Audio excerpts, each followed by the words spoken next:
উপরের নির্দেশ যদি 1% দিত, ওরা করছো 10%।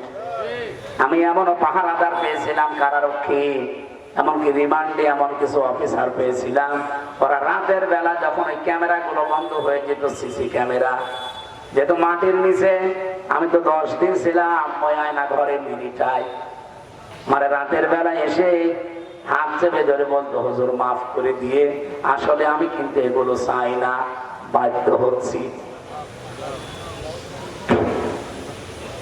এই দুইজনের ঈমান কি এক?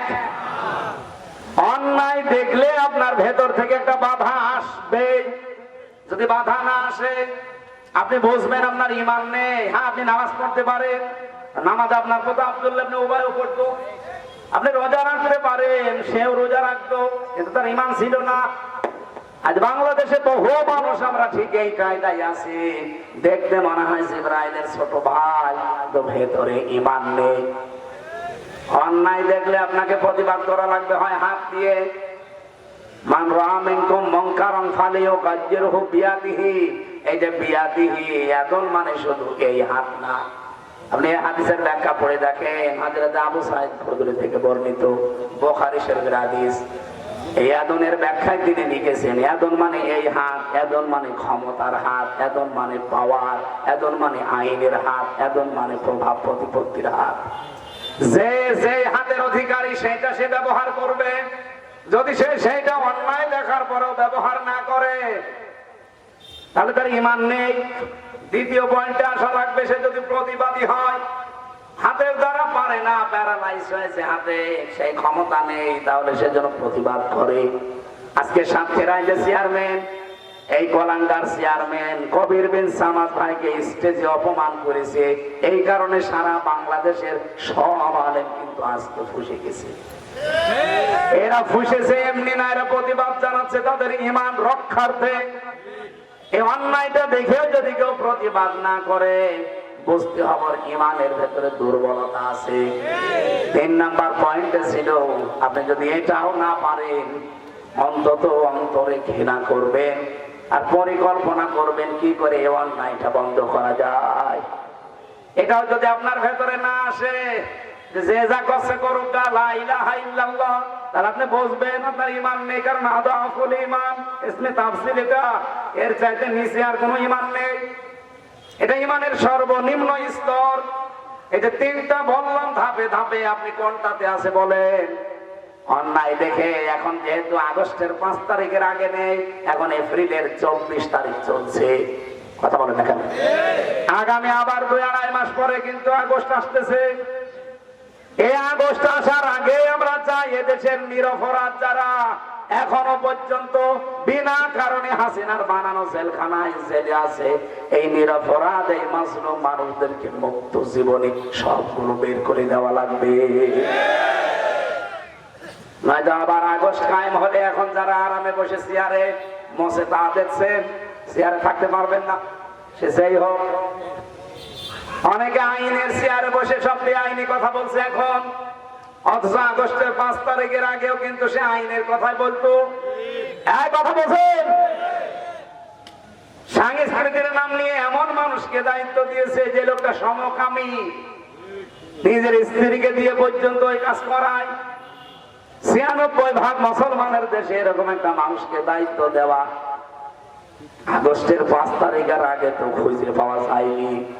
যে মানুষগুলো জীবন দিয়েছে, একটা একটা করে খোঁজ নিয়ে দেখেন, সবগুলোই ছিল অধিকাংশ মুসলমানদের সন্তান।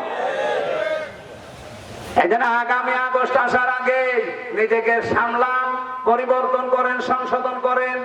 আমরা চাই না আবার আগামী আগস্ট এই বাংলাদেশে উল্টাপাল্টা আগস্ট ফিরে আসুক, কারণ আগস্ট আসলে একটা ঝামেলা।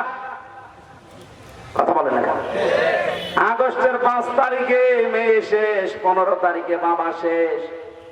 আবার যদি আগস্টের 15 তারিখ আসে, চেয়ারে আন্দাজে যারা বসে আছেন তারাও শেষ হয়ে যাবে। 64 জেলায় কম বেশি আমি যাচ্ছি, অবস্থা সবই কিন্তু এরকমই, সবাই ফুঁসে আছে। আপনারা আর কত তাল বাহানা করবেন এই মাসলুম মানুষটার সামনে? আমি নিজে ছিলাম, এই জন্য বারবার বলছি, আল্লাহর কসম লোকটাকে ছেড়ে দেওয়া লাগবে 6 তারিখে। যদি এর বড় তাল বাহানা করে, আমির জামাত যে ঘোষণা দিয়েছিল স্বেচ্ছায় লক্ষ লক্ষ মানুষ আমি কারাবরণ করবো, আপনি জায়গা দেবেন কোথায়? সারা বাংলাদেশ মিলে যত কারাগার আছে মাত্র 1,10,000 মানুষ ধরে, এর যাতে মানুষ বেশি ধরে না, রাখবেন কোথায়? শেষে কিন্তু আবার আগস্টের 5 তারিখ চলে আসবে। এই জন্য নিজেরা যদি আরামে থাকতে চান, আমাদেরকেও স্বস্তিতে থাকতে দিতে চান, আশা করছে শুধু এটিএম আসার না, যত নিরপরাধ মানুষ এই 15.5 বছরে বিনা কারণে মিথ্যা মামলায় মিথ্যা সাক্ষীর কারণে জীবন নষ্ট করছে, সবগুলোকে বের করে দেওয়া লাগবে। অনেক মানুষ এখনো পর্যন্ত, কালকে একজন বলছিল না ওনার সাজা হয়ে গেছে এই জন্য ওনারা ছাড়া যাচ্ছে না।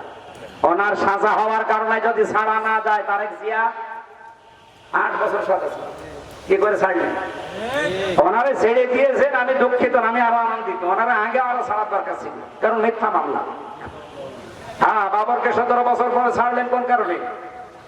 তারেক জিয়ার স্ত্রী ডাক্তার জোবায়দা রহমান 3 বছর সাজা হয়েছিল, ছাড়লেন কি করে? ম্যাডাম খালেদা জিয়া 6 বছর সাজা হয়েছিল, ছাড়লেন কি করে? আপনারা উল্টাপাল্টা ফতোয়া দেবেন না ভাই, আপনি তো ফতোয়া দেওয়ার যোগ্য না, আমি মুফতি, ফতোয়া আমি দেব। সুতরাং ফতোয়া উল্টাপাল্টা দেবেন না। ফতোয়া কিন্তু আমরা তৈরি করছি, ফতোয়ার কারখানা নিয়ে বসে আছে। জিজ্ঞাসা করেন, ফতোয়ার কারখানা না আমরা? আপনি ফতোয়া দিচ্ছেন যে না ওনার সাজা হয়ে গেছে, ছাড়া যাবে না, তাহলে এই যে যেগুলো ছাড়লেন বলেন কোন ফতোয়া দেবেন এবার? নিজের বেলায় 16 আনা, অন্যের বেলায় 2 আনা না? এই বৈষম্য ছিল, এই জন্যই তো 2732 জন মানুষ জীবন দিল।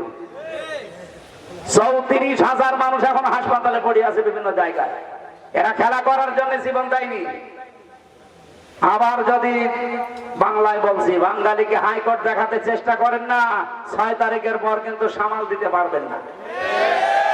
কারণ আগস্টের 5 তারিখের আগের জরিপ দেখেন, এই দেশে 100 জনের মাত্র 15 জন বলতো আমরা এই দেশে ইসলাম চাই, তার ভেতরে আব্দুল হাই একজন। কি ওনারা জিজ্ঞাসা করেন চাইতো না? এখন এই যে এপ্রিলের 17 তারিখের একটা রিপোর্ট পেয়েছি, আজকে তো 24 তারিখ, 17 তারিখের রিপোর্ট এসেছে এই দেশের এখন 100 জনের 77 জন মানুষ বলছে আমরা এই দেশে রাষ্ট্রভাবে ইসলাম চাই। আর আমরা এগুলো বানিয়ে নিয়ে, এগুলো সব খ্রিস্টানরা বানিয়েছে রিপোর্ট। এমনি মোদির মাথা খারাপ হয়ে গেছে, দাদা তো পাগল হয়ে গেছে। 100 জনের 77 জন এমনি তো আর নম করছে না। সেদিন ইউনুসকে দেখে কি বলেছিল, বাবা করে না, পেছনে কোন কারণ আছে ভাই। আমরা আর একটু অ্যাক্টিভ হয়ে থাকি, দেখেন আমার মনে হয় দাদার ধুতিও খুলে যাবে। ধুতি পরে থাকে তো, ধুতিও খুলে যাবে। যেভাবে ব্যবসা বাণিজ্য চীনের সাথে, তুরস্কের সাথে, সৌদির সাথে, পাকিস্তানের সাথে আরম্ভ অলরেডি করেছে, ওরা না খেয়ে মরবে। ওদের এখনই যে অবস্থা, শুধু চীন বলেছে যে 1000 বেডের হাসপাতাল গুলো বাংলাদেশে আমরা 8টা বানাবো, 8 বিভাগে। ওদের মাথা অলরেডি খারাপ হয়ে গেছে। হচ্ছে কি? কিচ্ছু লাগবে না, শুধু একটু একটু ছেড়ে দেন, আর এর সাথে কোরআনটা যোগ করে দেন, সোনায় সোহাগা হয়ে যাবে। ডক্টর মোহাম্মদ ইউনূস 2 নবীর নাম নিয়ে বসে আছে। যেহেতু 2 নবীর নাম, তো আমরা আপনার কাছে বড় আশা করি 2টা নবীর নাম নিয়ে আপনি আছেন, মোহাম্মদ একটা, ইউনূস একটা। সুতরাং 2 নামে মর্যাদা রাখে। জীবনের শেষ খেলা একটা খেলে দেন, যে এই দেশে কোরআনের বিধান আমি যাওয়ার আগে কায়েম করে দিয়ে গেলাম। 92 ভাগ এই দেশে যারা আছি আমরা, হিন্দু, খ্রিস্টান, বৌদ্ধ, মুসলিম, সব কৃতজ্ঞ থাকবে। এই কথা বলেন না কেন? এটা একটা দেখার আশা জাগে, সারা জীবনের আশা আমার, যে কোরআন দিয়ে কি করে চলছে দেশটা আমি যেন দেখে মরতে পারি। বলেন আমিন। কোরআনের পাখি যতগুলো স্বপ্ন দেখেছিল সবগুলো আল্লাহ দেখিয়েছে। অনুযায়ী বলেছিল না যে এখান থেকে শুধু নাড়া দেওয়া হবে, দিল্লি পড়বে, তাই বলেছে। খালি বলেছিল যে ইঁদুরের গর্ত পাবে না জালেমরা, তাই পাচ্ছে না। যেটা যেখান থেকে মুখ বের করছে কেরামত কাশির মতো সেটা ধরা পড়ছে। উনি বলেছিল যে এই দেশে আমার আশা আমার বিশ্বাস কালেমার পতাকা পথ পথ করে উঠবে। উনি দেখতে পারেন নাই ওনার নায়েবে রাসূল আমরা আছি না? এই কথা বলেন না কেন? আমাদের স্বপ্ন এটা আমরা যেন চোখে দেখে যেতে পারি, বলেন আমিন। আমার কথা ছিল আমি আপনি ইসলামে পরিপূর্ণ প্রবেশ করেছি কিনা। আল্লাহ প্রথমে ডাক দিলেন ইমানদারকে, আর ইমানদার কারা? এই হাদিস দ্বারা প্রমাণিত। ভালো কাজ দেখলে আপনার ভালো লাগবে, অন্যায় দেখলে আপনার কাছে কষ্ট লাগবে। যদি লাগে তাহলে বুঝবেন আপনার ঈমান আছে, যদি না লাগে আপনি যত বড়ই বুজুর্গ দাবি করেন আপনার ঈমান নেই। অদখলো বহু বছর এটা আল্লাহ বলেন সবাই মিলে প্রবেশ করো ইসলামের মধ্যে কাফা পরিপূর্ণভাবে। আল্লামা বায়জাবি রহমাতুল্লাহ আলাইহি নাসিরউদ্দিন বায়জাবি উনি লিখেছেন তুমি যে আল্লাহর ইসলামে পরিপূর্ণভাবে প্রবেশ করলে তার প্রথম প্রমাণ হচ্ছে আত্মসমর্পণ করা। তুমি যদি দেখো যে